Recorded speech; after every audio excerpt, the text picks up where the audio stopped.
नमस्कार मित्रांनो, आजची ही कथा फक्त एक गोष्ट नाही तर ताकद दाखवणारा एक थरारक अनुभव आहे। ही कथा ऐकून तुमच्या मनात एकच प्रश्न येईल, खरेच श्रद्धेमध्ये इतकी शक्ती असते का? ही गोष्ट आहे कर्नाटक महाराष्ट्र सीमेजवळील एका छोट्याशा गावची। गाव खूप साधं, लोकही साधे, पण नशिबाने मात्र त्यांची साथ सोडली होती। सलग 1 वर्ष नाही, 2 वर्ष नाही, तर पूर्ण 3 वर्ष त्या गावात पावसाचा एकही थेंब पडला नव्हता। शेती पूर्णपणे उजाड झाली होती। जमीन इतकी तडफी होती की जणू काही पृथ्वीनेच हार मानली होती। विहिरी कोरड्या, तलाव रिकामे आणि माणसांच्या डोळ्यात फक्त निराशा।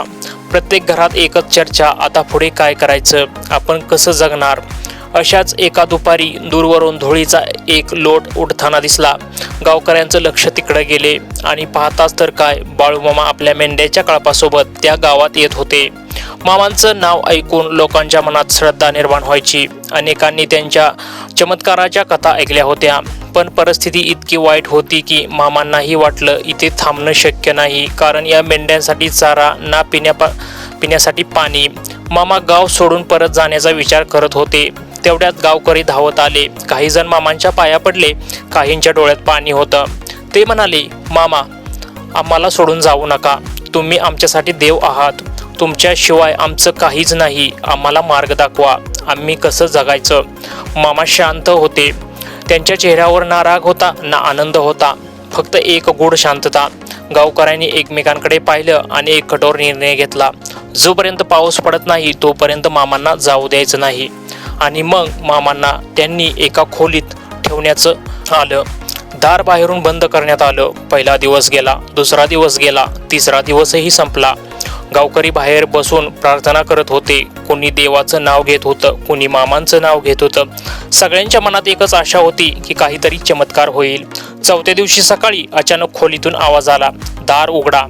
गावकरी धावत आले, दार उघडलं। मामा बाहेर आले आणि शांतपणे म्हणाले, मला घराच्या छपरावर जायचं आहे, आज पाऊस पडेल।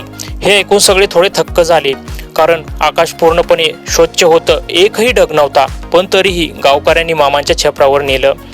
मामा वर उभे राहिले, आकाशाकडे पाहिलं, हात वर केले आणि हळूच काहीतरी पुटपुटले। क्षणभर पूर्ण शांतता पसरली। सगळे लोक आकाशाकडे पाहत होते, श्वास रोखून।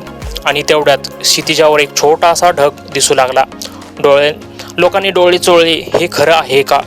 तो ढग हळूहळू मोठा होऊ लागला, काळसर झाला आणि थेट गावाच्या वर येऊन थांबला। एवढा मोठा चमत्कार पाहून पहिला थेंब जमिनीवर पडला। गावातील लोक सगळे थक्क झाले आणि काही क्षणातच मुसळधार पाऊस सुरू झाला। 3 वर्षांची तहान एका क्षणात भागू लागली। जमीन जणू जिवंत झाली। लोक आनंदाने ओरडू लागले, नाचू लागले।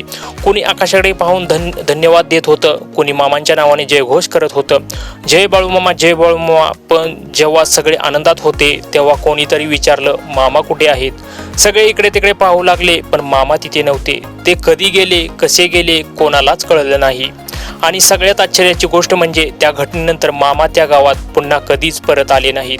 मित्रांनो, ही एक फक्त गोष्ट नाही, ही श्रद्धेची ताकद आहे। जेव्हा मनापासून विश्वास असतो तेव्हा अशक्यही शक्य होतं।